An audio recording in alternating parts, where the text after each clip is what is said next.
Hi hello నమస్తే welcome to విజయ మా ఊరు ఆడియో బుక్స్ ఛానల్. నేను విజయలక్ష్మిని.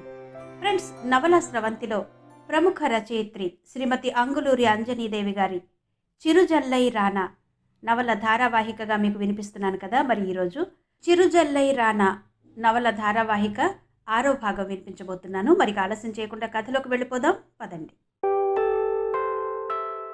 ల్యాబ్ అయ్యాక అమోఘ కాలేజీ నుండి ఇంటికి వెళ్ళేసరికి సబితమ్మ, పాపారావు హాస్పిటల్ నుండి వచ్చారు. అమోఘ లోపలికి వెళ్ళి వాళ్ళ అత్తమామల్ని పలకరించింది. పాపారావు అమోఘను చూసి సంతోషపడ్డాడు. అమోఘ, నువ్వు రెడీ అయ్యిరా, మీ మామయ్య గారు క్షేమంగా ఇంటికొచ్చారు, నువ్వు కూడా వచ్చావు, మనం గుడికి వెళ్ళొద్దాం అంది సబితమ్మ. సరే అత్తయ్య అని అమోఘ చీర కట్టుకుని రెడీ అయి వచ్చింది. ఇద్దరూ కలిసి గుడికి వెళ్ళారు. వాళ్ళు గుడి నుండి వచ్చేసరికి దర్శన్ ఇంట్లో ఉన్నాడు. అమ్మా, నాన్నను ఒక్కడినే వదిలేసి వెళ్ళకపోతే నాకు చెబితే నేను వచ్చేవాణ్ణి కదా ఇంటికి అన్నాడు. నేను నాన్నని అడిగాను దర్శన్, పర్వాలేదు, నేను బాగానే ఉన్నాను కదా, మీరు వెళ్ళి రండి అన్నారు, అందుకే వెళ్ళాం అంది సబితమ్మ. అందరూ కలిసి రాత్రికి భోజనాలు చేశారు. పాపారావుకి ఇవ్వవలసిన మందులన్నీ దర్శన్ దగ్గరుండి ఇచ్చాడు. నాన్న, నీకు ఏమాత్రం అనీజీగా ఉన్నా నన్ను వెంటనే పిలవండి, హాస్పిటల్కి వెళదాం అన్నాడు. పాపారావు అలాగే దర్శన్ అన్నాడు. దర్శన్ తన గదిలోకి వెళ్ళి ల్యాప్టాప్ ఆన్ చేసుకుని కూర్చున్నాడు. అన్ని పనులు చూసుకుని అమోఘ వచ్చింది. దర్శన్ ల్యాప్టాప్ ముందు కూర్చుని ఉండడం చూసి తను కూడా రేపటి ఎగ్జామ్కు క్వశ్చన్ పేపర్ తయారు చేయాలన్నది గుర్తొచ్చి పెన్ను బుక్కు సోఫా మీద పెట్టి, ముందు ఈ శారీ మార్చుకుని కూర్చుందాం అని కబోర్డ్లో నుండి నైట్ డ్రెస్ తీసి మార్చుకోవాలని వెళ్ళబోతుంటే దర్శన్ వచ్చి నిలబడ్డాడు. ఇవాళ డాడీ నేను రాగానే చాలా హ్యాపీగా కనిపించారు. చాలా రోజులైంది డాడీని అలా చూసి నేను. ఏంటి డాడీ అంత హ్యాపీగా ఉన్నారు అని నేను అడిగితే, అమోఘ ఇంటికి వచ్చింది కదా అందుకే హ్యాపీగా ఉన్నాను అన్నారు. ఈ టైంలో ఆయనకి మెడిసిన్స్ కన్నా హ్యాపీగా ఉంచడమే ఇంపార్టెంట్ అంటూ అమోఘ చేతిని పట్టుకుని చేతి మీద కిస్ చేశాడు. అమోఘకి రిజెక్ట్ చేయాలనిపించలేదు, అందుకే సైలెంట్గా చూస్తూ నిలబడింది. అమోఘ ఏమీ అనకపోవడంతో, నువ్వెందుకు రోజు చీరలు కట్టుకోవు అంటూ హగ్ చేసుకోబోయాడు. అప్పుడే చేయి వదిలించుకుని దూరంగా జరిగి, దర్శన్, నేనింటికి మాత్రమే వచ్చాను, నాకింకా క్లారిటీ కావాలి అంది అమోఘ. ఏ విషయంలో? ఐ మీన్, నాకు కొంచెం టైం కావాలి. నువ్వు టైం అడుగుతున్నావా లేక ఏదైనా విషయంలో క్లారిటీ అడుగుతున్నావా? నాకే క్లారిఫికేషన్ అవసరం లేదు దర్శన్, నాకు కొంచెం టైం కావాలి అంతే అంది అమోఘ. టైం దేనికి అన్నాడు దర్శన్. ఇలా నువ్వన్నీ అడిగావనుకో, నేను పక్క రూమ్లోకి వెళ్ళి పడుకుంటాను, అప్పుడు మీ అమ్మ వాళ్లకు తెలిసిపోతుంది అంది. తెలియని వాళ్ళు కూడా అడుగుతారు, ఎందుకు ఏం జరిగింది అని అన్నాడు. అవునా, ఇప్పుడే కదా మీ నాన్నగారు హ్యాపీగా ఉన్నారు అన్నావు, మళ్ళీ వాళ్ళు ఆలోచించే విధంగా నేను ఉండడం అవసరమా అంది. దర్శన్ ఆమె దగ్గరికి వచ్చి, అమోఘ, ఎందుకు నీ చిన్ని బుర్రలోనే అన్నీ దాచుకుంటావు అని తల మీద తట్టి, నీకేం కావాలో చెబితే అన్నీ సెట్ చేస్తాను కదా అన్నాడు. నువ్వు దూరంగా ఉండి మాట్లాడు దర్శన్, దగ్గరికి రావద్దు అంది. ఎందుకు? నేనేం నిన్ను చెయ్యట్లేదు కదా, నేను దగ్గరుంటేనే నీకు భయం వేస్తోందా? భయం కాదు, నాకెందుకు భయం అయినా? మరలాంటప్పుడు నాతో మాట్లాడు, నీకేం కావాలో, నీకే విషయంలో డౌట్ ఉందో చెప్పు. దర్శన్ ప్లీజ్, రేపు కాలేజీలో స్టూడెంట్స్కి ఎగ్జామ్ ఉంది, నేను క్వశ్చన్ పేపర్ ప్రిపేర్ చేయాలి, నువ్వు ఇలా నా టైం అంతా తినేసావనుకో, నేనెలా పని చేసుకోవాలి? నన్ను వదిలేస్తే నేను వెళ్ళి నా క్వశ్చన్ పేపర్ ప్రిపేర్ చేసుకుంటాను. చేసుకో, నాకు కూడా చాలా పనుంది, ఉదయం నుండి నాన్న వాళ్ళ కోసం హాస్పిటల్ చుట్టూ తిరిగి టైం అంతా అయిపోయింది. మరి వెళ్ళు, నా దగ్గరికి ఎందుకు వస్తావు అంది అమోఘ. నేనెక్కడొచ్చాను, నువ్వే వచ్చావు మా ఇంటికి, నేనేమైనా రమ్మని చెప్పానా అన్నాడతను. ఇదేమీ నీ ఇల్లు కాదు, నా ఇల్లు కూడా అని దర్శన్ని పక్కనే ఉన్న సోఫాలోకి నెట్టేసి డ్రెస్ చేంజ్ చేసుకోవాలని వెళ్ళింది. డ్రెస్ చేంజ్ చేసుకుంటూ, దేవుడా ప్లీజ్ త్వరగా అమ్మాయి నాకు దొరికేలా చూడు, దూరంగా ఉన్నంతసేపు పర్వాలేదు, కానీ పక్కనే ఉండి దర్శన్కి దూరంగా ఉండాలంటే కష్టంగా ఉంది, ఎందుకంటే నాకు దర్శన్ కావాలి, కాకపోతే నా వల్ల ఇంకొక అమ్మాయి ఏమైనా పర్వాలేదు, నాకు దర్శన్ మాత్రమే కావాలి అనేంతగా కాదు, అసలు దర్శన్ మనసులో నా మీద ఉండేది ప్రేమనో కాదో అని కూడా ఉంది. ఏంటో నేనే ఇలా ఆలోచిస్తున్నానా? లోకంలో ఇలాంటి సిచ్యుయేషన్ ఎవరికైనా వచ్చి ఉంటుందా? అసలు నేనెందుకు దర్శన్కి ఎదురుపడి నువ్వు ఆ రోజు ఆ అమ్మాయితో మాట్లాడడం నేను చూశాను, నాకు అబద్ధం చెప్పావు నువ్వు అని ఎందుకు అడగలేకపోతున్నాను? లేదు లేదు, నేను అలా అడిగితే దర్శన్ బాధపడతాడు. నా వైఫ్ నా గురించి ఇంత తప్పుగా ఆలోచిస్తుందా అనుకుంటాడు. అందుకే నేను అడగలేను. కానీ నాకు నిజం తెలియాలి. నిజం తెలియకుండా నేను దర్శన్తో కలవలేను. సినిమాలోలాగా ఇలా చూపించగానే అలా కలిసిపోయేలాగా నా జీవితంలో కూడా అలాంటి మిరాకిల్ ఎప్పుడు జరుగుతుందో ఏమో. ఆ అమ్మాయి త్వరగా దొరికితే బావుండు దేవుడా అని మనసులో అనుకుంటూ డ్రెస్ చేంజ్ చేసుకుని వచ్చి పేపర్ ప్రిపేర్ చేసుకుంటూ కూర్చుంది. దర్శన్ కూడా తన పని తాను చేసుకుంటూ కూర్చున్నాడు. అమోఘ కాలేజీకి వెళ్ళాక, ఈరోజు మయాంక్ సార్ కాలేజీకి వచ్చినట్టు లేదు. నేను చెప్పిన విషయం అసలు గుర్తుందో లేదో. నాకంటే అదే లోకం. ఇక ఎదుటి వాళ్ళు కూడా అలాగే ఉంటారా ఏంటి అని అనుకుంటూ తన పనిలో తను పడింది. ఆమె సాయంత్రం కాలేజీ నుండి ఇంటికి వెళ్లే ముందు దర్శన్ ఫోన్ చేశాడు. ఎక్కడున్నావా మోఘ, కాలేజీ అయిపోయిందా అని. యా, ఇంకో హాఫ్ అన్ అవర్లో అయిపోతుంది అంది అమోఘ. సరే, నేను ఆఫీస్ నుండి అటు వస్తాను, నిన్ను పిక్ చేసుకుంటాను అన్నాడు. ఎందుకు దర్శన్, నేను వెళ్ళిపోతానులే. నేను వస్తానన్నాను కదా, నేనొచ్చి పిక్ చేసుకుంటాను అని ఫోన్ పెట్టేశాడు. కాలేజీ అయిపోగానే దర్శన్ పార్కింగ్ ఏరియాకి వచ్చి అమోఘకి ఫోన్ చేశాడు. అమోఘ ఫోన్ ఎత్తి, నీ కారు చూశాను దర్శన్, వస్తున్నా అని ఫోన్ పెట్టేసి కారు దగ్గరకు వెళ్ళింది. తాత్విక రోడ్డు పక్కన చిన్న టీ స్టాల్ ముందు చెక్క బల్లపై కూర్చుని టీ తాగుతూ ఉంది. టీ స్టాల్ దగ్గర ఉన్న తాత్వికను చూసి, తాత్వికలా ఉందే, దొరికిందిలే, ఆ అమ్మాయి తాత్వికనే. ఇక్కడ ఉందేంటి తాత్విక? అయినా నాకు ఈ తొందరేంటి? అమోఘ చెప్పిందనా అని అనుకుంటూ సడన్గా కారు ఆపాడు మయాంక్. ఆలస్యం చేస్తే మళ్ళీ వెళ్ళిపోతుందేమో అన్నట్టుగా గబగబా కారు దిగి పెద్ద పెద్ద అడుగులేసుకుంటూ వెళ్ళాడు. ఆమె అటువైపు తిరిగి ఉంది. గబుక్కున ఆమె భుజం మీద చెయ్యి పెట్టి, తాత్విక అన్నాడు. ఎన్నో ఏండ్ల తర్వాత ఆమెను చూసినట్టు ఆ పిలుపు కూడా అలాగే ఉంది. ఆమె లేచి ఉరిమి చూస్తూ వెనక్కి తిరిగింది. అతను స్ట్రైట్గా నిలబడి ఉన్నాడు కాబట్టి సరిపోయింది. లేకుంటే ఆమె తల తగిలి అతని మొహం పగిలేది. ఏంటా చూపు, ఉరుమురుగు చూస్తున్నావు, నువ్వు తాత్వికవే కదా అన్నాడు. ఈ అమ్మాయి వేరే ఏమో అనుకుని. తాత్వికనే, మామూలుగా పిలిస్తే సరిపోదా, భుజం పట్టుకుని పిలవాలా, నాకేమైనా చెవుడా అంది. ఓ అదా, ఈసారి కనిపించినప్పుడు భుజం పట్టుకోను, అదిగదిగో అక్కడి నుండే క్లాప్స్ కొట్టుకుంటూ తాత్విక తాత్విక అని పిలుచుకుంటూ లేదంటే అరుచుకుంటూ వస్తాను, సరేనా? అసలే ఆ కళ్ళు కొంచెం పెద్దగా ఉన్నట్టున్నాయి, మరీ అంతగా పెకిలించి చూడాలా? నాకు అర్థమైందిగా నిన్నెలా పిలవాలో. బాబోయ్, ఇంతకీ తమరిక్కడ ఎందుకున్నారు అన్నాడు. ఎందుకో ఉన్నానులే, ఇప్పుడే చెప్పాలా అంది. ఇంకో 1 ఇయర్ ఆగి చెప్పినా పర్వాలేదు, నేను కూడా టీ తాగుతాను, నాకు కూడా ఓ టీ చెప్పండి అంటూ ఆమె పక్కన అదే చెక్క బల్ల మీద కూర్చున్నాడు. అక్కడ ఆ బల్ల ఒక్కటే ఉంది. ఈ మాత్రం డిస్టెన్స్ అయినా ఉండాలి, లేకుంటే నాకు తగులుతూ కూర్చున్నావంటుంది. ఏంటో, అమోఘ చెప్పిన పని అయ్యే వరకు ఈ పిచ్చిదాంతో నేను కాస్త జాగ్రత్తగానే ఉండాలి అనుకున్నాడు కాస్త జరిగి మయాంక్. ఆమె లేచి టీ తెచ్చి టీ తీసుకోండి అంది. చూస్తుంటే ఇది మీకు బాగా అలవాటైన ఏరియాలాగా అనిపిస్తుంది. నాకు తెలిసి ఇది చాలా చిన్న ఊరు. ఈ ఊరిలో ఎక్కువగా అయ్యగారులు, పూజారులు, జ్యోతిష్యం చెప్పేవాళ్లే ఉంటారు. మా ఊరిలో ఏ శుభకార్యం చేయాలన్నా ముహూర్తం అడగడం కోసం ఈ ఊరికే వస్తాం. మీరు కూడా అందుకే వచ్చారా అని టీ సిప్ చేస్తూ ఆమె వైపు చూశాడు. నేను కూడా అందుకే వచ్చాను, నా పెళ్ళికి ముహూర్తం పెట్టించుకుందామని అంది. పెళ్ళా? అవునా, మీరు ప్రేమించిన అబ్బాయితోనేనా మీ పెళ్ళి అన్నాడు. నేనెప్పుడు ప్రేమించాను అంది. అతను అదేం పట్టించుకోకుండా, అయితే మీ సెటిల్మెంట్ డబ్బుతో కాకుండా పెళ్లితో అవుతుందన్నమాట. ఎప్పుడు, ఎక్కడ, డేటు టైము కూడా చెప్పండి, పెళ్ళికి నేను రావాలిగా, నా పని అయ్యే వరకు నాకు ఈ పని తప్పేలా లేదు అంటూ చివరిలో మాటను నోట్లోనే గొణుక్కున్నాడు. ఏంటో, మీరేం అర్థం చేసుకున్నారో, మీరేం కొనుక్కుంటున్నారో నాకేం అర్థం కాలేదు అని తాత్విక్ అంటుంటే అప్పుడే తత్తమ్మ తత్తమ్మ ఇక్కడున్నావా అంటూ ఓ పెద్ద ఆయన వచ్చాడు తాత్విక దగ్గరకు. తత్తమ్మనా? తత్తమ్మెవరు అంటూ అటు ఇటు చూశాడు మయాంక్.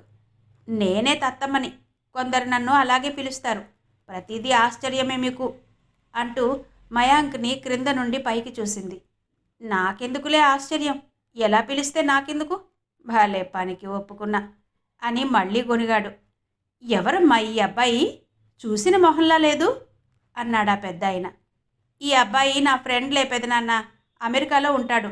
ఇప్పుడే విమానంలో నుంచి దిగి అదిగో ఆ కారులో వచ్చాడు నన్ను చూడాలని, అందుకే ఈ మొహాన్ని నువ్వెప్పుడూ చూడలేదు అంది. అవునా, చూస్తుంటే అలాగే ఉన్నాడులే, అమెరికాలో ఉన్నట్టే.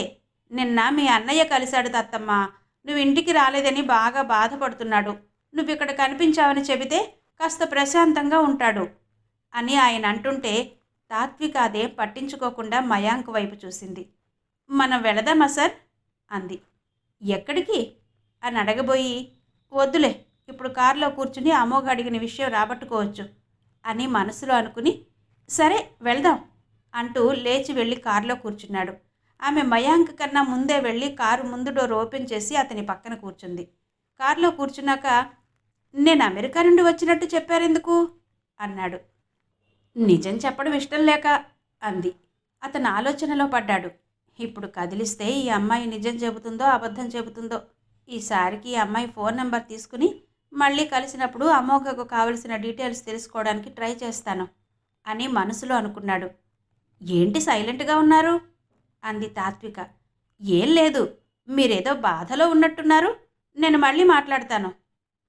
మళ్ళీ నాతో మీరెందుకు మాట్లాడతారు? మీ కాంటాక్ట్ డీటెయిల్స్ తీసుకుంటాను కాబట్టి. నేనేమిస్తానని చెప్పలేదే. మీ బాధను నాతో పంచుకోవాలి అనుకుంటే నాకు ఇస్తారు కదా. మొన్నలా పంచుకోవాలనే వచ్చాను, మీరు నాతో ఎలా మాట్లాడారు అంది. అప్పుడు నేనేదో వర్క్ టెన్షన్లో ఉన్నాను, అందుకే సరిగ్గా మాట్లాడలేకపోయాను. మీ ఫోన్ నెంబర్ చెప్పండి అంటూ ఫోన్ తీశాడు మయాంక్. ఈసారి నేను కలిసినప్పుడు మీరు నాతో బాగా మాట్లాడతారా? అది మీరు నాతో ఉండేదాన్ని బట్టి ఉంటుంది.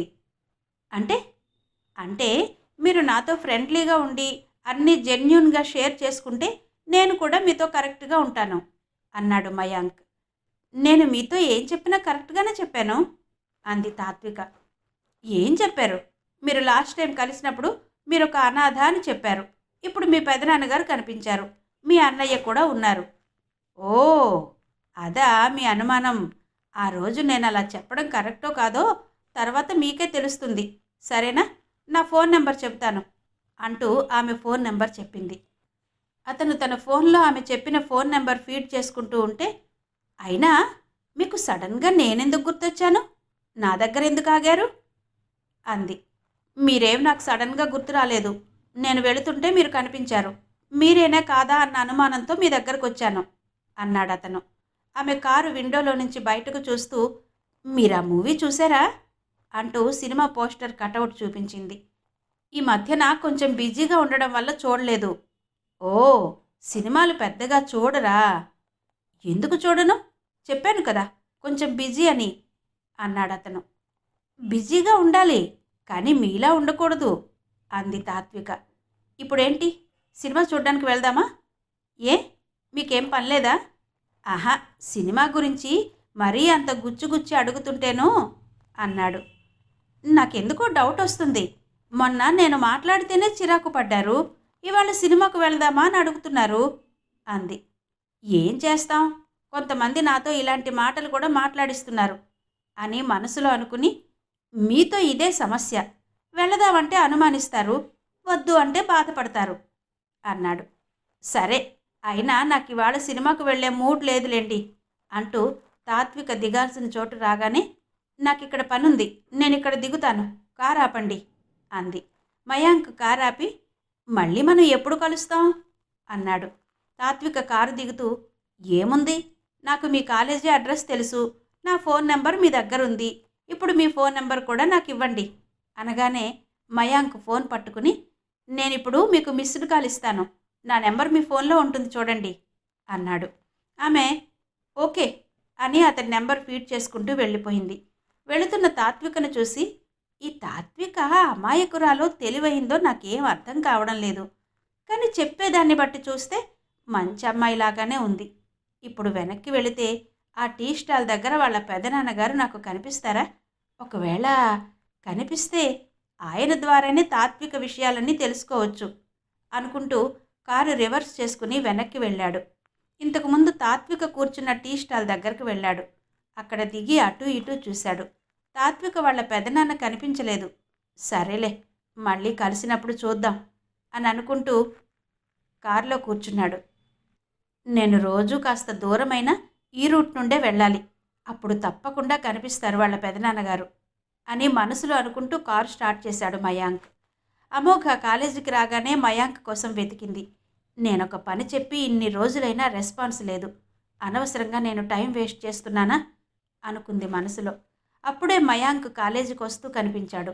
అతనికి ఎదురెళ్ళి ఏదో మాట్లాడబోతుంటే, మేడం, నాకు క్లాస్ ఉంది, నా క్లాస్ అయిపోయాక నేనే వచ్చి మిమ్మల్ని కలుస్తాను, మీరు చెప్పిన విషయం నాకు గుర్తుంది, నేను అదే పనిలో ఉన్నాను అంటూ క్లాస్కి వెళ్ళాడు.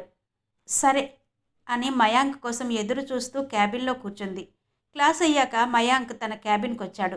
రాగానే అమోఘతో, ఆ అమ్మాయిని నేనే కలిశాను, మాట్లాడాను, మీరు అడిగిన డీటెయిల్స్ వరకు ఇంకా వెళ్ళలేదు, కాకపోతే ఆ అమ్మాయి నాకు అనాథ అని చెప్పింది మొదట్లో, కానీ కాదు, నేను వాళ్ళ పెదనాన్నగారిని చూశాను, అన్నయ్య కూడా ఉన్నాడట అన్నాడు. అమోఘ శ్రద్ధగా విన్నది. మీరు అడిగినవి తెలుసుకోవాలి అంటే ఇంకా కొంచెం టైం కావాలి, ఇప్పుడే నేను ఆ అమ్మాయితో ఫ్రెండ్లీగా మాట్లాడుతున్నాను, ఒకసారి నన్ను ఆ అమ్మాయి ఫ్రెండ్ అనుకుంటే అప్పుడు కరెక్ట్ డీటెయిల్స్ మనకు తెలుస్తాయి, లేదంటే నాతో ఏదో ఒక మాట చెప్పి దాటేస్తుంది, అది నిజమా అబద్ధమా తెలుసుకునేసరికి మళ్ళీ టైం పడుతుంది, అందుకే మీరు కొంచెం ఓపికగా ఉండాలి అన్నాడు. అయితే డీటెయిల్స్ ఇంకా తెలియలేదన్నమాట అని మనసులో అనుకుంది అమోఘ. మయాంక్ ఇంకేం మాట్లాడలేదు. తాత్విక దర్శన్ ఆఫీసులో ఉన్న టైంలో ఫోన్ చేసి, నేను మీ ఆఫీస్ బయట ఉన్నాను దర్శన్, లోపలికి రానా అంది. ఎందుకొచ్చావు? ఏ, నీకేమైనా ఆఫీసులో పని ఉందా అన్నాడు దర్శన్. నాకేం పని ఆఫీస్లో, నీతోనే నాకు పని అంది తాత్విక. నాతో ఏం పని? అదేంటి దర్శన్, అప్పుడే మర్చిపోయావా? నువ్వు నాకు డబ్బులు ఇస్తానన్నావు, నేనేమైనా నీకు అప్పున్నానా అంత డిమాండింగ్గా అడుగుతున్నావు అన్నాడు. మీ నాన్నగారికి హెల్త్ ఎలా ఉంది అంది. ఇప్పుడు బాగానే ఉంది, ఇంటికొచ్చేశారు అన్నాడు దర్శన్. అయితే ఇప్పుడు నువ్వు ఫుల్గా నాకు ఇచ్చే డబ్బుల గురించి ఆలోచించవచ్చు అంది తాత్విక. నేనేం నీకు డబ్బులు ఇవ్వను. ఎందుకు దర్శన్ అలా అంటావు? నువ్వు ఇలా అన్నావంటే నేను డైరెక్ట్గానే ఆఫీస్లోకి వచ్చేస్తాను. రా, బయటకు సెక్యూరిటీ వాళ్లకు నీ ఫోటో పంపించి నిన్నట్నుండటే ఎలా గెంటేయాలో చెప్తాను. నాకు తెలుసు ఇలా కూడా మాట్లాడగలవని, అందుకే ఆఫీస్లోకి రాలేదు. నువ్వు అలా చేస్తే నేను కూడా మీ ఇంటికి వెళ్ళి మీ మమ్మీతో డాడీతో అందరిలో ఫోటో చూపించి మాట్లాడతాను. అప్పుడు వాళ్ళు నువ్విచ్చే అమౌంట్ కన్నా మంచి అమౌంటే ఇస్తారు. అయినా నీ ఎంప్లాయీస్కు శాలరీ ఇచ్చాను అనుకుని నాకు ఇవ్వచ్చు కదా, నేనేమైనా పెద్ద పెద్ద అమౌంట్ అడుగుతున్నానా అంది తాత్విక. నువ్వు అలా పెద్ద పెద్ద అమౌంట్ అడగలేదు కాబట్టి పోనీలే పాపమని అడిగిన ప్రతిసారి ఇస్తూ వచ్చాను. అది నువ్వు కొంచెం తింగరి దానివని జాలిపడి ఇన్ని రోజులు నిన్ను భరిస్తూ నువ్వు అడిగిన డబ్బులు ఇస్తూ వచ్చాను. మా అమ్మ వాళ్ళ దగ్గరకు వెళ్ళి ఫోటోలు చూపించే వరకు వస్తే ఈ దర్శన్ ఏం చేయగలడో అది కూడా చూస్తావు అన్నాడు. అదంతా నాకు అనవసరం, నాకిప్పుడు డబ్బులు కావాలి దర్శన్ అంది తాత్విక. ఇప్పుడు నా దగ్గర అడ్జస్ట్ అవ్వడం కష్టం, అయినా నీకు అంత కష్టం ఏమొచ్చింది ఇప్పుడు? మళ్ళీ మళ్ళీ ఏం పూజ చేయించుకోవాలి అన్నాడు. నాకు మొన్ననే తెలిసింది, నాకు గురుబలం చాలా తక్కువగా ఉందట, అందుకే నేను ఏ పని చేద్దామన్నా సక్సెస్ అవ్వట్లేదట. ఏదో ఎగ్జాంపుల్, ఎందుకు నేను నిన్ను డబ్బులు అడుగుతున్నాను, నువ్వేమైనా ఇస్తున్నావా? నేను నీకు జాబ్ ఇస్తాను, జాయిన్ అవ్వు అన్నాను, అయ్యావా అన్నాడు దర్శన్. నేను నువ్వు చెప్పినట్టుగా జాబ్లో జాయిన్ అయి ఉంటే నన్ను ఈ పాటికి జాబ్లో నుంచి తీసేసేవాళ్ళు. అవునా? అసలు మీ అమ్మ నాన్నగారు మధ్యలోనే పోయి మంచి పని చేశారు, లేదంటే నీ తెలివితేటలను చూసి ఆ బాధని తట్టుకోలేకపోయేవాళ్ళు అన్నాడు దర్శన్. ఇప్పుడు వాళ్ళ గురించి ఎందుకు? వాళ్లే ఉంటే నాకు ఇన్ని కష్టాలు ఎందుకు వస్తాయి? నాకు కావలసినవన్నీ వాళ్లే హ్యాపీగా చేయించేవాళ్ళు, నేను అడక్కముందే అంది తాత్విక. ఈ పూజల గొడవ పక్కన పెట్టు, నాకు ఆఫీస్లో చాలా వర్క్ ఉంది అంటూ ఫోన్ కట్ చేశాడు దర్శన్. ఆ తర్వాత దీని విషయం పోలీసులకు చెబుదామన్నా ముందు నాకే జాలేస్తుంది, ఇక వాళ్ళకేం చెప్తాను? చెప్పినా ఫోన్లేండి సార్, పిచ్చిది, వదిలేయండి, కావాలంటే మేము వార్నింగ్ ఇస్తాం అంటారు. అయినా పాపం తనని అలా పోలీసులకు పట్టించాలంటే ముందు నా మనసే ఒప్పుకోవడం లేదు అనుకుని తిరిగి పనిలో పడ్డాడతను. దర్శన్ ఫోన్ కట్ అవడంతో తాత్వికకు కోపం వచ్చింది. వెంటనే మయాంక్కు ఫోన్ చేసింది. ఎన్నిసార్లు ఫోన్ చేసినా మయాంక్ ఫోన్ ఎత్తలేదు. అతను ఫోన్ ఎత్తకపోవడంతో వస్తున్న ఆటో నాపి ఆటో ఎక్కి ఇంటికెళ్ళింది. ఒకసారి మనం వెళ్ళి అమోఘను చూసొద్దామా వదిన? చూసి ఎన్నో రోజులైనట్టుగా ఉంది అని కాసులదేవ్ అనగానే, అలాగే వదినా, అన్నయ్య గారు హాస్పిటల్ నుండి ఇంటికొచ్చాక మనం ఓసారి వెళ్ళాలి అని అనుకున్నాం, కానీ వెళ్ళలేదు. ఇప్పుడు అందరం వెళదాం. ఆయన్ని చూసినట్టు ఉంటుంది, అలాగే అమోఘను కూడా చూసొద్దాం అంది హారతి. వాళ్ళు వెళ్ళేసరికి అమోఘ ఇంట్లో లేదు, కాలేజీకి వెళ్ళింది. సబితమ్మ, పాపారావు వాళ్ళని చూడగానే సంతోషపడ్డారు. ఆప్యాయంగా పలకరించారు. మర్యాదలు బాగా చేశారు. ఆ ఇంట్లో డ్రైవర్లు, పనివాళ్ళు ఇంట్లో మనుషుల్లా తిరుగుతూ సబితమ్మ చెప్పినట్టు చేస్తున్నారు. అది చాలా వింతగా ఉంది కాసులదేవికి. ఇంద్రభవనంలా ఉన్న ఆ ఇంటిని, వాళ్ళు చేసిన మర్యాదల్ని చూసి కాసులదేవి ఫిదా అయింది. చెబుతుంటే వినడమే గాని అంత రిచ్ వాతావరణాన్ని కాసులదేవి ఎప్పుడూ చూడలేదు. కారణం చెప్పకుండా అమోఘ ఇలాంటి ఇంటిని వదులుకుని ఎందుకు పుట్టింటికి వచ్చిందో, అన్నన్ని మాటలు ఎందుకు పడిందో కాసులదేవికి ఇప్పటికీ అర్థం కాని ప్రశ్నగానే ఉంది. అందుకే పెదవి విప్పి ఏం మాట్లాడకుండా హారతి పక్కనే ఉంటూ అంతా గమనిస్తోంది. సాయంత్రం 5 గంటలకి దర్శన్ హడావిడిగా ఇంటికొచ్చి, అమ్మా, నాకు ఆకలిగా ఉంది, అన్నం పెట్టు అన్నాడు. అతని ముఖం, డ్రెస్ అప్పటికే చెమటతో తడిసిపోయి ఉన్నాయి. అదేంటి నాన్న అలా ఉన్నావు అంటూ సబితమ్మ గబగబా దర్శన్ దగ్గరకు వెళ్ళి దర్శన్ చెయ్యి పట్టుకుని అడిగింది. అతని చేతులు వణుకుతున్నాయి. అంత ఆకలిగా ఉన్నప్పుడు బయటకొచ్చే దారిలోనే ఎక్కడైనా తినేయాల్సింది కదా అంటూ కిచెన్లోకి వెళ్ళిందామె. దర్శన్ ముఖం, చేతులు కడుక్కుని డైరెక్ట్గా వచ్చి డైనింగ్ టేబుల్ దగ్గర కూర్చున్నాడు. తర్వాత మాట్లాడుతూ గాని ముందు తిను అంటూ సబితమ్మ భోజనం కలిపి ఇచ్చింది. అక్కడ జరుగుతున్నది చూసి కాసులదేవి, ఇదేనా నీ కూతురు నీ అల్లుణ్ణి చూసుకునే విధానం? అతనే ఎంతోమందికి వేల జీతాలు ఇస్తున్నాడు. అలాంటి వాణ్ణి గాలి కొదిలేసి నీ కూతురు కాలేజీకి వెళ్ళి సంపాదించకపోతే వచ్చే నష్టమేముంది? ఈ టైంలో వాళ్ళమ్మ కాదు ఉండాల్సింది, అమోఘ. కనీసం పొద్దంతా తిన్నాడా లేదా అని కూడా గమనించకపోతే ఎలా? ఇదే మాట సబితమ్మ నీతో అంటే ఎలా ఉంటుంది అంది. అంతలో దర్శన్ భోజనం ముగించుకుని, అమ్మా, నాకు కాఫీ ఇవ్వు అంటూ హారతి వాళ్ళ దగ్గరకొచ్చి కూర్చుని, ఆంటీ, మీరెప్పుడొచ్చారు అన్నాడు. నాన్నగారిని చూసి వెళదామని వచ్చాం బాబు. మేం వచ్చేసరికి నువ్వు ఆఫీస్కి, అమోఘ కాలేజీకి వెళ్ళారు. ఎలాగూ వచ్చాం కదా, నిన్ను అమ్మాయిని చూసి వెళదామని ఆగాము అంది హారతి. పరంపర వెంటనే, నీకేమైంది దర్శన్? ఒంట్లో ఏమైనా బాగాలేదా అన్నాడు. అలాంటిదేం లేదంకుల్.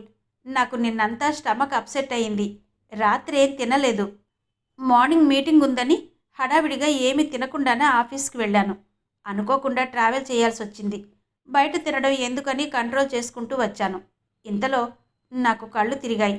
అందుకే ఇందాక మీతో ఏం మాట్లాడకుండా గబగబా లోపలికి వెళ్ళాను అన్నాడు. అంతలో సబితమ్మ తెచ్చిచ్చిన కాఫీ తీసుకుని, సరే ఆంటీ, మీరు మాట్లాడుతూ ఉండండి అంటూ తన గదిలోకి వెళ్ళాడు. కాసేపు అయ్యాక అమోఘ కాలేజీ నుండి వచ్చింది. హారతి వాళ్లను చూడగానే, మీరెప్పుడొచ్చారమ్మా అంటూ హారతిని హగ్ చేసుకుని పక్కన కూర్చుంది అమోఘ. అమోఘను చూడగానే ఆమెకు సంతోషంగా ఉన్న ఇందాక జరిగిన విషయం తలుచుకుని ముభావంగా అయింది. ఏమైంది? అప్పుడే ముఖం మార్చేశావు? మళ్ళీ ఇంతలోనే నా మీద కారాలు, మిరియాలు నూరడం మొదలుపెట్టావా అంది అమోఘ. నేను మొదలు పెట్టడం కాదు, నువ్వు చేసే పనులే అలాంటివి. ఇందాక ఇంట్లో ఏమైందో తెలుసా? కాస్త ఆలస్యమైతే దర్శన్ని హాస్పిటల్కి తీసుకెళ్లాల్సిన పరిస్థితి వచ్చేది అంది హారతి. అవునా, ఏమైంది అంటూ ఒక్క ఉదుటున నిలబడి, దర్శన్ ఎక్కడున్నాడు అంటూ అటు ఇటు చూసింది. ఆ గొంతు విని దర్శన్ అప్పుడే బయటకొచ్చాడు. ఏమైంది అని అంత చిన్నగా అడుగుతావే? ఒంట్లో బాగాలేని మనిషి టైంకు తిన్నాడా లేదా అని చూసుకోకుండా నీ పని నువ్వు చూసుకోవడమేనా అంది హారతి కాస్త గొంతు పెద్దది చేసి. అమోఘ షాక్ అయి చూసింది. అలసిపోయి ఇంటికొచ్చిన దర్శన్ని వాళ్ళ అమ్మ చూసుకోవాలా, నువ్వు చూసుకోవాలా అంది హారతి కోపంగా ఉరిమి చూసి.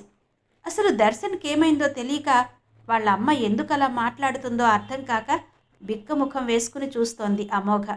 దర్శన్ గబగబా వచ్చి, ఆంటీ, అమోఘ నన్ను పొద్దున్న బాక్స్ తీసుకుని వెళ్ళమంది. నేనే త్వరగా వచ్చేస్తాను కదా అని బాక్స్ తీసుకెళ్ళలేదు అని చెప్పి, అమోఘ నువ్వు వెళ్ళి ఫ్రెష్ అయ్యిరా, ఇప్పుడే వచ్చావుగా అన్నాడు. నీకేమైంది దర్శన్ అంటున్న అమోఘ కళ్ళలో చిన్న కన్నీటి పొర దర్శన్కి కనిపించింది. నాకేం కాలేదు, మార్నింగ్ నుండి ఏమీ తినకపోవడంతో కాస్త కళ్ళు తిరిగినట్టు అయింది, అంతే, నువ్వెళ్ళు అంటూ ఆమె భుజం మీద తట్టాడు. అమోఘ వెళ్ళింది. జరిగిన విషయం తలుచుకుంటున్న అమోఘకి చాలా గిల్టీగా అనిపించింది. కాసేపు అయ్యాక సమర్ తల్లితో, అమ్మా ఇక మనం ఇంటికి వెళ్దాం, రేపు నేను ఆఫీస్కి వెళ్ళాలి అనడంతో, అలాగే సమర్ అంటూ సబితమ్మకి పాపారావుకి చెప్పి హారతి వాళ్ళు ఇంటికి వెళ్ళారు. ప్రతిరోజు దర్శన్ అమోఘ గదిలోకి ఎప్పుడొస్తుందా అని ఎదురు చూసేవాడు. కానీ ఈరోజు అమోఘ ఎదురు చూస్తోంది దర్శన్ కోసం.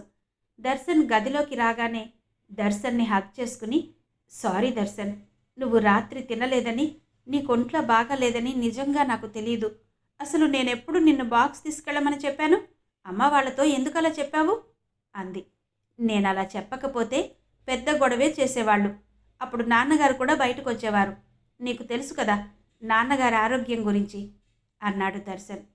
మా అమ్మ చెప్పింది నిజమే కదా, నన్నింకా బాగా తిట్టాల్సింది, అప్పుడైనా నేను ఇలాంటి తప్పులు మళ్ళీ చెయ్యకుండా ఉంటాను అంది. నువ్వేం తప్పు చేయలేదు, నీ బిజీలో నువ్వున్నావు, నేనే నీతో ఏమీ చెప్పలేదు కదా, నేనేం చెప్పినా నువ్వు పట్టించుకోకపోతే అది నీ తప్పు అన్నాడు. అయినా అన్నీ తెలుసుకోవడం నా బాధ్యతనే కదా, నేను అన్నీ చూసుకోవాల్సింది అంటూ బాధగా మొహం పక్కకు తిప్పుకుంది. అయితే ఇప్పుడు చూసుకుంటావా అని ఆమె చుబుకాన్ని పట్టుకుని ఆమె దగ్గరకు రాబోయాడు. ఇవాల్టికి చూసుకున్న వరకు చాలు, పడుకుందాం పదండి అంటూ గుడ్ నైట్ చెప్పింది. కానీ ఆ రోజు తొందరలోనే రావాలనుకుంటున్నాను దర్శన్. అలాంటి రోజు వస్తే అప్పుడు ఇంత సింపుల్గా కాకుండా మన ఫస్ట్ నైట్ లాగా రెడీ చేసి నిన్ను సర్ప్రైజ్ చేస్తాను, నిన్ను మళ్ళీ నా జీవితంలోకి ఇన్వైట్ చేస్తాను. ఒక్కోసారి అనిపిస్తుంది నేను చిన్న విషయానికి ఎక్కువగా ఆలోచిస్తున్నానా అని, కానీ అదంత చిన్న విషయం కూడా ఏమీ కాదులే అనుకుంటూ బాధగా కళ్ళు మూసుకుంది అమోఘ. తాత్విక ఉదయాన్నే నిద్రలేచి హడావిడిగా రెడీ అయింది. మయాంక్ కోసం కాలేజీ దగ్గరకు వెళ్ళింది. మయాంక్ క్లాసులో ఉన్నాడని తెలిసి అతని కోసం లాబీలో ఎదురు చూస్తూ ఉంది. లాబీలో ఉన్న తాత్వికను దూరం నుండే చూసింది అమోఘ. అమ్మయ్య, అక్కడ ఉండేది ఆ అమ్మాయినే.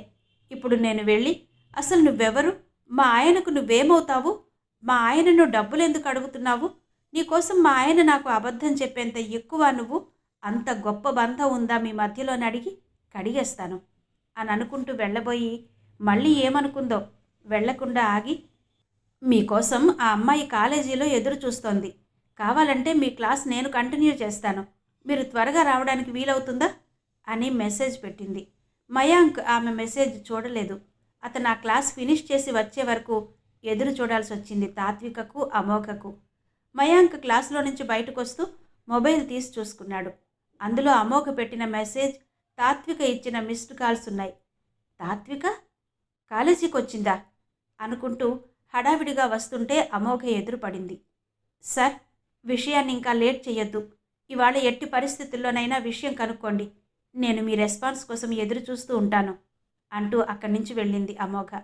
మయాంక్ అలాగే అంటూ తాత్విక దగ్గరకు వెళ్ళి, హాయ్ తాత్విక అన్నాడు.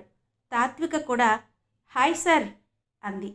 నిన్న నా ఫోన్ కట్ చేసావు కదా, మళ్ళీ పొద్దున్నే పరిగెత్తుకుంటూ నా దగ్గరకు వచ్చావే అన్నాడు. ఇప్పుడు నన్ను వెళ్ళిపోమంటున్నారా మీరు అంది తాత్విక. లేదు లేదు, విషయం ఏంటా అని కనుక్కుంటున్నా, నాకు అర్జెంటుగా డబ్బులు కావాలి. మొదలు పెట్టావా మళ్ళీ? లేదు లేదు, నీ దగ్గర డబ్బులు కాదు. మరి? నేను చెప్పాను కదా, నా ఫ్రెండు డబ్బులు ఇస్తానన్నాడు, మీరు సెటిల్ చేయాలి అని. ఓ, ఆ విషయమా? అవును, ఆ విషయమే. అడిగితే అసలు డబ్బులే ఇవ్వనంటున్నాడు, భయం బాగా తగ్గినట్టుంది. సరే, ఆ విషయమైతే ఇక్కడ కాదు, నేను పర్మిషన్ తీసుకుని వస్తాను, మనం బయటకు వెళ్ళి మాట్లాడుకుందాం అన్నాడు. ఓకే, నేను వెయిట్ చేస్తాను, మీరు త్వరగా రండి అంది తాత్విక. మయాంక్ లోపలికి వెళ్ళి కాసేపటి తర్వాత బయటకు వచ్చాడు. ఈ తాత్వికతో బయటకు వెళ్ళడం నాకెప్పుడూ కొత్తగా సరదాగానే ఉంటుంది అని అనుకుంటూ తాత్వికతో కలిసి కారులో బయలుదేరాడు. ఇప్పుడు చెప్పు, అతన్ని డబ్బులు ఎందుకు అడగాలి అన్నాడు మయాంక్. ఎందుకేంటి, అతనిస్తానన్నాడు కాబట్టి అంది. మయాంక్ ఒకసారి ఆమె ముఖంలోకి పరిశీలనగా చూసి, అదే ఎందుకు ఇస్తానన్నాడు, దాని గురించి చెప్పు అన్నాడు. ఎందుకంటే నా దగ్గర కొన్ని ఫొటోస్ ఉన్నాయిలే, మా ఇద్దరివి. అవి మేం కాలేజీలో చదువుకుంటున్నప్పుడు స్టూడెంట్స్తో కలిసి కొన్ని ప్లేసెస్కి వెళ్ళినప్పుడు దిగినవి. వాటిని వాళ్ళ ఆవిడకు చూపిస్తానన్నానని బెదిరిపోయి నాకు డబ్బులు ఇస్తానన్నాడు అంది. మయాంక్ బాగా నవ్వి, అవునా, నిజమా? ఎప్పుడో మీ ఇద్దరు దిగిన ఫొటోస్ని చూపించి బ్లాక్మెయిల్ చేసేంత తెలివైన దానివని నేను అనుకోవడం లేదు. నీ దగ్గర అంతుందా అన్నాడు. ఆ అంటే నేనంత అమాయకురాలనని అనుకుంటున్నారా? ఎవరైనా నన్ను మోసం చేయొచ్చు అనుకుంటున్నారా అంది రోషంగా తాత్విక. లేదు లేదు, ఊరికే అన్నాను. నువ్వు మహామేధావి, నా ముందే నటిస్తావు తింగరిదాన్లా అన్నాడు. నా గురించి మీ మనసులో తింగరిదాన్ని అని మీరు అనుకుంటున్నారా? అంటే తాత్విక అన్న పేరు కూడా నాకు సూట్ అవ్వలేదు కదా? నిజం చెప్పండి, అంత చిరాకు పుట్టిస్తున్నానా అంది. అదే చెప్పాను కదా, నువ్వు నా దగ్గర నటిస్తున్నావని. నీ పేరే కాదు, నువ్వు కూడా అద్భుతంగా ఉంటావు చూడ్డానికి. కానీ నీ వెనక ఏదో ఉంది.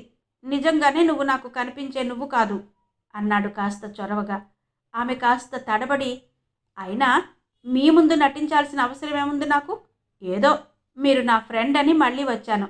చచ్చ, అనవసరంగా వచ్చానేమో అంది. అలాంటిదేం లేదులే తాత్విక, ఊరికే అన్నానని చెప్పాను కదా. సరే, ఆ ఫోటోలు ఏంటో, ఆ కథ ఏంటో నాకు కొంచెం వివరంగా చెప్పవా అన్నాడు. మీ కథంతా ఎందుకు? అదేంటి, అదంతా తెలిస్తేనే కదా నేను ఖచ్చితంగా అతన్ని డబ్బులు ఎలా అడగాలో చెప్పగలిగేది అన్నాడు. మయాంక్ ఒక రెస్టారెంట్ దగ్గర కారు ఆపాడు. ఇద్దరూ కలిసి రెస్టారెంట్లోకి వెళ్ళారు. కావలసిన ఫుడ్ ఆర్డర్ చేసి, ఇప్పుడు చెప్పు, అసలు నేను ఎవరిని డబ్బులు అడగాలి? ఎవరతను? నీ దగ్గర ఏం ఫోటోలు ఉన్నాయో చూపించు అన్నాడు. తాత్విక వెంటనే మొబైల్ తీసి, ఇతని పేరు దర్శన్ అంటూ కాలేజీ టైంలో వాళ్ళు టూర్కి వెళ్ళిన ఫోటోలు చూపించింది. మీకు అప్పుడు చెప్పాను కదా, పెళ్ళి కూడా చేసుకోవాలనుకున్నాం, కానీ మాది ప్రేమ కాదనిపించి ఎవరి దారిన వాళ్ళం కాలేజీ అయిపోయాక వెళ్ళిపోయాం అంది. మయాంక్ ఆ ఫోటోలను కిందికి పైకి అటు ఇటు తిప్పి, ఏ యాంగిల్లో చూసినా ఈ ఫోటోల్లో ఏముందని బెదిరించాలో నాకు ఇంకా అర్థం కావట్లేదు. నిజంగా ఇవే ఫోటోలా, ఇంకా ఉన్నాయా? నువ్విప్పుడు లాయర్ దగ్గరకు వచ్చావు. నీకు తెలుసు కదా, లాయర్ దగ్గర నిజాలను దాచకూడదు. అప్పుడే నువ్వు కేసు గెలుస్తావు. నేను బాగా వాదించగలుగుతాను. నేనే లాయర్ని అనుకో అన్నాడు మయాంక్. మీరేం చెబుతున్నారో నాకేం అర్థం కావడం లేదు. నా దగ్గరున్న ఫొటోస్ అన్నీ ఇవే అంది. వీటిని చూసే దర్శన్ భయపడ్డాడంటావు. అదే కదా. సరే, వీటిని తీసుకుని నువ్వు ఫస్ట్ టైం దర్శన్ దగ్గరికి ఎప్పుడు వెళ్ళావు అన్నాడు. ఇప్పుడు కరెక్ట్ క్వశ్చన్ అడిగారు మీరు. అసలు నేను వీటిని తీసుకుని దర్శన్ దగ్గరకు వెళ్ళాలని ఎప్పుడూ అనుకోలేదు. ఒకరోజు సోషల్ మీడియాలో దర్శన్కి పెళ్ళయిందని చూశాను. ఆ తర్వాత ఒకరోజు నాకు బయట దర్శన్ కనిపించాడు. దర్శన్కి కంగ్రాట్స్ చెప్పాను. ఇద్దరం కలిసి టూర్కి వెళ్ళామని కాలేజీలో జరిగిన చాలా విషయాల్ని గుర్తుకు తెచ్చుకున్నాం. అప్పుడే నా మొబైల్లో నుంచి నా దగ్గర ఇంకా మన ఫొటోస్ ఉన్నాయని చూపించాను. వాటిని చూసి దర్శన్ నవ్వి, ఇవి ఇంకా నీ దగ్గరున్నాయా?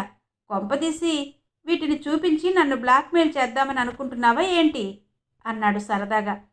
నాకప్పుడే ఒక ఐడియా వచ్చిన దానిలాగా, బ్లాక్మెయిల్ లాంటి పెద్ద పెద్ద పదాలు ఎందుకులే దర్శన్, నాకు కొంచెం డబ్బులు అవసరం ఉంది, నువ్వు ఇస్తావా అన్నాను. సరే అని వెంటనే తీసిచ్చాడు. అప్పుడే నేను దర్శన్ ఫోన్ నెంబర్ తీసుకున్నాను. ఆ తర్వాత కూడా నేను అడగగానే డబ్బులు ఇచ్చాడు. మళ్ళీ అడిగినప్పుడు మాత్రం, ఏంటి ప్రతిసారి డబ్బులు అడుగుతున్నావు? నీకు నిజంగానే డబ్బులు అవసరమైతే ఏదైనా కంపెనీలో జాబ్ ఇప్పిస్తాను, చేసుకో అన్నాడు. జాబ్ కాదు, నాకు డబ్బులే కావాలి అన్నాను. లేవన్నాడు. అయితే నేను ఈ ఫోటోలు నిజంగానే మీ ఆవిడకు చూపిస్తాను అన్నాను. పిచ్చి పిచ్చిగా మాట్లాడుకో అంటూ నాకు కావలసిన అమౌంట్ మళ్ళీ పంపించాడు. ఆ తర్వాత కొన్ని రోజులకి నాకు ఎక్కువ డబ్బులు అవసరం వచ్చి అడిగాను. అప్పటికే వాళ్ళ నాన్నగారు హాస్పిటల్లో ఉన్నారని తెలిసింది. అయినా నా అవసరం కూడా గట్టిదే కాబట్టి హాస్పిటల్కి వెళ్ళి అడిగాను. అక్కడ సిచ్యువేషన్ నాకు అర్థమైంది. మరీ ఎక్కువగా బాధ పెట్టకూడదనిపించింది. ఎంతైనా దర్శన్ నా ఫ్రెండే కదా అని అప్పటికి వదిలేసి మళ్ళీ నిన్ననే ఫోన్ చేశాను. ఫోన్లో నేనేదో కాస్త ఎక్కువే మాట్లాడాను. దర్శన్ కూడా ఎక్కువే మాట్లాడాడు. అప్పుడు నాకు దర్శన్ మీద కోపం వచ్చి ఆ కోపంలో మీకు ఫోన్ చేశాను. మీరు నా ఫోన్ ఎత్తలేదు అంది తాత్విక. అయితే దర్శన్కి పెళ్ళయిందన్నావు కదా, అతని భార్య కూడా తెలుసా నీకు అన్నాడు. తెలీదు, ఊరికే ఏదో ఒకటి బెదిరించాలి కదా, అందుకే అలా చెప్పాను.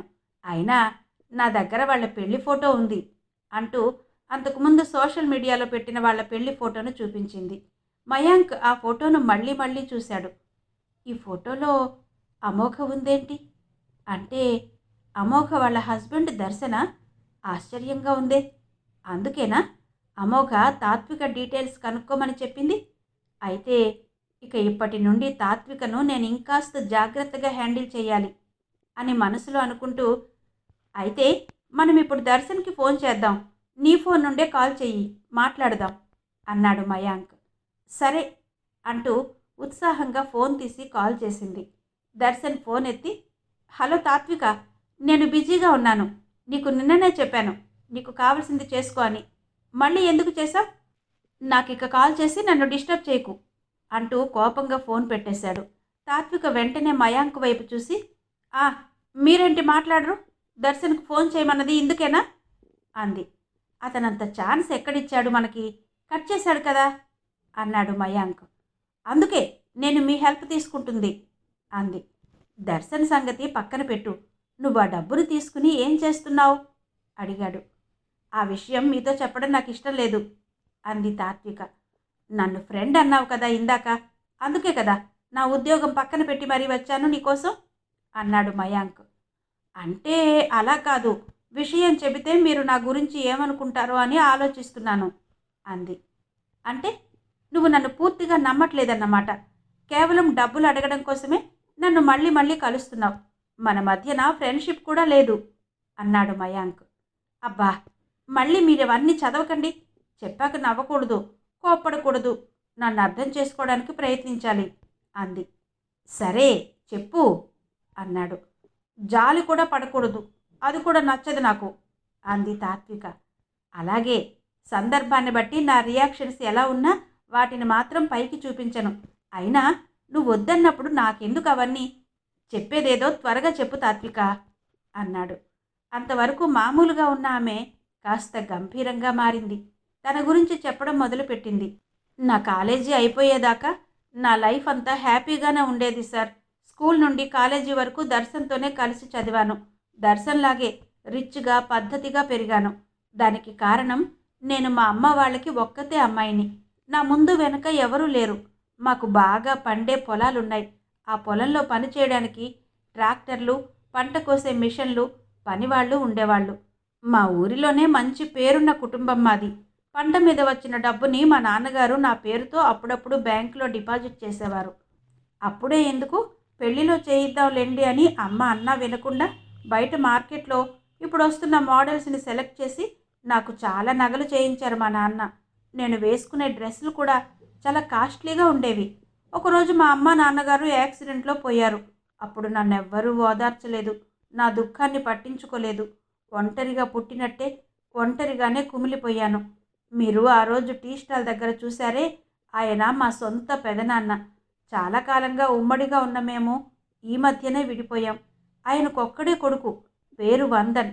వాళ్ళు మేము పక్కపక్క ఇళ్లలోనే ఉండేవాళ్ళం.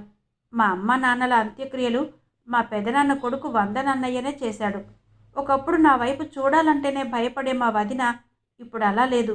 బాధలో ఉన్న నన్ను పరామర్శించడానికి వచ్చిన వాళ్ళకి నా జాతకం బాగా లేకనే మా అమ్మ నాన్నలు ఒకేసారి పోయారని చెప్పడం మొదలుపెట్టింది. వాళ్ళు కూడా మా వదిన మాటలు నిజమే అనేవాళ్ళు. ఇంకెక్కడో అమ్మాయికి ఇలాగే జరిగిందని ఆ అమ్మాయి జాతకాన్ని నా ముందే తిట్టేవాళ్ళు. ఆ తిట్లు, ఆ మాటలు వింటుంటే నేనే స్వయంగా నా పేరెంట్స్ని చంపినట్టు ఉండేది. వాటిని భరించలేకపోయేదాన్ని. ఇదిలా ఉండగానే ఇంకో సమస్య వచ్చింది నాకు అంది. ఏంటా సమస్య అన్నాడు వెంటనే మయాంక్. మా అమ్మా నాన్నలు చనిపోయిన తిథి నక్షత్రం మంచివి కాదట. మా ఇంటిని వెంటనే మూసేయాలట. అలాగే మూసేసి నన్ను తీసుకెళ్ళి మా పెదనాన్న వాళ్ళ ఇంట్లో పెట్టుకున్నారు. నేను ఆ ఇంట్లోకి వెళ్ళిన క్షణం నుండి మా వదిన నన్ను చాలా చులకనగా చూసేది. చూసావా తాత్విక, మీ అమ్మ తరపు వాళ్ళు ఒక్కరు కూడా నిన్ను తీసుకెళ్లకుండానే వెళ్ళారు. మాట వరుసకైనా నిన్ను రమ్మలేదు. వాళ్లకు కూడా తెలిసినట్టుంది నీ జాతకం ఎలాంటిదో. నిన్ను తీసుకెళితే వాళ్ళు కూడా మీ అమ్మా నాన్నల్లాగే పైలోకాలకు పోతామని భయపడి ఉంటారు. మనిషికి చదువు ఒక్కటే కాదు, జాతకం కూడా బాగుండాలి. ఏం జాతకమో ఏమో, నీ గురించి మాట్లాడాలంటేనే జనాలు భయపడుతున్నారు. అంత చెడ్డగా ఉందట నీ జాతకం అంటూ మాటలతో బాగా పొడిచేది. నేను ఆ ఇంట్లో తిరుగుతుంటే తిరగనిచ్చేది కాదు. నువ్వు మాటి మాటికి నాకు ఎదురు రాకు. నువ్వు ఎదురొస్తే నా మనసేం బాగుండదు. ఈ ఇల్లు ఏదో నీదైనట్టు ఇల్లంతా తిరుగుతుంటావు. అలా తిరక్కు, కదలకుండా ఓ చోట కూర్చో. టైంకు పిలిచి పెడతాను, పిలిచినప్పుడే రా అనేది. దాంతో నాకు కాళ్ళు చేతులు కట్టేసినట్టు అయ్యేది. ఇంట్లో పనులు చేసినా ఊరుకునేది కాదు. నువ్వు పనులు చేస్తున్నట్టుగా లేదు, ఇప్పుడిప్పుడే నేర్చుకుంటున్నట్టుగా ఉంది. వచ్చి రాని పనులు చేసి నన్ను చంపకు. చూస్తుంటే చిరాకేస్తుంది. నిన్ను కొట్టలేక నన్ను నేను కొట్టుకోవాలనిపిస్తుంది అంటూ చేతిలో పనిని లాగేసుకునేది. అది చూసి మా పెదనాన్న, ఆ అమ్మాయిని కూడా పనులు చేయనియమ్మా, కనీసం తన పనులైనా తను చేసుకోవద్దా? ఊరికే ఎలా కూర్చుంటుంది? అయినా మనకు తెలుసు కదా, తత్తమ్మకు వాళ్ళ అమ్మ అన్ని పనులు నేర్పిందని. చదువుకుందన్న మాటే గాని మన తత్తమ్మకు రాని పనంటూ ఉందా? ఇప్పుడు కొత్తగా నేర్చుకునేదేముంది? ఎందుకంత భయపడతావు? తనకి పనులు రావని. చేస్తుందిలే, చెయ్యిని అనేవాడు. ఎందుకో తెలియదు కానీ ఆయనకు నేనంటే చాలా అభిమానం. పనులు రావని కాదు మామయ్య గారు, ఇప్పుడు చిన్నత్తయ్య చిన్న మామయ్య లేరు కదా. ఎవరైనా చూస్తే నేను తనకి పనులు చెప్పి బాధ పెడుతున్నానని అనుకుంటారు. ఆ మాటలు నాకెందుకు? ఎంతైనా నేను వదినను, తల్లిని కాదు అనేది. సరేలేమ్మా, నువ్వెలాంటి దానివో తెలీదా? నిన్నెవరూ ఏమీ అనర్లే. ఆ అమ్మాయిని కూడా కాస్త ఊపిరి పీల్చుకొని, ఏదో బాధలో ఉంది, ఏమీ అనకు. కనీసం తన పనులైనా తనని చేసుకొని అనేవాడు పెదనాన్న. అయినా ఆ డ్రెస్సులేంటి మామయ్య? భూబొమ్మల నువ్వు చూస్తున్నావుగా. అంత చదువు చదివి సల్వార్ కమీజులు పంజాబీ డ్రెస్సులు వేస్తుంది. దానికి తోడు బారెడు జడ. మనది పల్లెటూరి అయినా ఇప్పుడు ఇలా ఎవరుంటున్నారు? మన ఊరి అమ్మాయిలు కూడా మోడ్రన్ డ్రెస్సులు, మోడ్రన్ హెయిర్ స్టైల్తో రిచ్గా కనిపిస్తున్నారు. అప్పటికీ నేను సిటీకి వచ్చి ఈ కాలానికి సరిపోయే డ్రెస్సులు కొనిస్తాను, వేసుకో అన్నాను. వినలేదు. బ్యూటీ పార్లర్కి తీసుకెళ్తాను అన్నాను, రాలేదు. అసలు నా మాట అంటే లెక్కే లేదు. ఏంటి మామయ్య గారు ఈ పద్ధతి? మనమేమైనా తక్కువ స్థాయిలో ఉన్నామా? ఎలా ఉన్నా ఏమీ కాదులే అనుకోవడానికి. ఆయనేమో వార్డు మెంబర్, మీరేమో ఈ ఊరందరికీ పెద్ద మనిషి. అలా ఉంటే రేపు పెళ్లి చేద్దామన్నా మన స్తోమతకు సరిపోయే సంబంధం వస్తుందా మామయ్య? మీకు తెలీదా బయట ఎలాంటి మార్పులు వస్తున్నాయో? అయినా నా మాటే వినని వాళ్ళకి నేను మాత్రం ఎంతని చెప్పాలి? మీ అబ్బాయి ఏమో ఏది చెప్పినా నీ మొహంలా చెప్తావని నన్నే అంటారు. చిచి, ఇదేం కర్మ నాకు. నాకొద్దు నాయనా ఈ బాధ అంటుంది. ఇక అక్కడితో ఆగమన్నా ఆగకుండా వెళుతుంది. ఆమె వెళ్ళాక మా పెదనాన్న మెల్లగా నా దగ్గరకొచ్చి, నువ్వు మీ వదిన మాటలేం పట్టించుకోకు తత్తమ్మా. నీకు ఎలా ఉండాలనిపిస్తే అలాగే ఉండు. అందరికీ నచ్చేలా ఉండాలనేం లేదు. అలా ఎవరూ ఉండలేరు. అయినా ఇప్పుడు నువ్వున్న పరిస్థితిలో మనం ఎవరిని ఏమీ అనలేం. మీ వదిననైతే అసలే అనలేం, అన్నా గెలవలేం. అలాంటప్పుడు నువ్వెంత బాధపడినా దండుగే, బాధపడకు అనేవాడు. మా అమ్మకు 4 అక్కయ్యలు, 2 చెల్లెళ్ళు ఉన్నారు. వాళ్ళు నాకు అప్పుడప్పుడు ఫోన్లు చేస్తుంటారు అంది తాత్విక. మయాంక్ ఆమెనే చూస్తూ చాలా ఆతృతగా వింటున్నాడు. చిరుజల్లై రానా శ్రీమతి అంగులూరి అంజనీదేవి గారి నవల 6వ భాగం విన్నారు కదా. మిగిలిన కథ తరువాతి భాగాల్లో వినిపిస్తాను. అంతవరకు సెలవు. నమస్తే.